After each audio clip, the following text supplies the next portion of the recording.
তো সকালটা শুরু হলো বিছনায় শুয়ে শুয়ে চকলেট খেতে খেতে। অবশ্য দাঁত মেজে খাচ্ছে কিন্তু। তারপরে দেখি দাদন গাঁটি কচু তুলছে।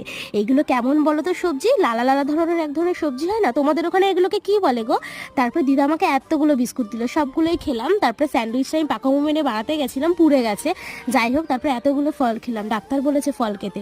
তারপরে দেখি পুকুরে কি একটা নেমেছে, ও এটা তো আমার মামুনি কচুর শাক আর কচুর লতি কাটবে বলে। পাশে আমাদের কাঁঠাল গাছ, এখানেই দেখো কতগুলো ইঁচড় হয়েছে, আর একটু বড় হবে অবশ্য, তখন তোমাদের কেটে রেসিপি দেখাবো। আর এই কচুর শাকগুলো দিদা সাইজ করে কেটে নিচ্ছে, মাসিদের বাড়ি পাঠাবে বলে, আর আমরা কিছুটা রাখবো। আর এগুলো কি বলো তো, কচুর লতি। মা দিদা ওরা বলে যে মোটা মোটা কচুর লতি খেতে নাকি বেশ ভালো লাগে। তো দুপুরবেলায় হয়েছিল বিরিয়ানি, দোকান থেকে আনানো হয়েছিল, বাড়িতে আর রান্না করা হয়নি। তো বিরিয়ানি খেলাম, আর বিকেলবেলায় এই লেসটা খেলাম। আর সন্ধ্যাবেলার দিকে না গাজরের হালুয়া করা হয়েছিল, খুব সুন্দর খেতে হয়েছিল, মা বানিয়েছিল।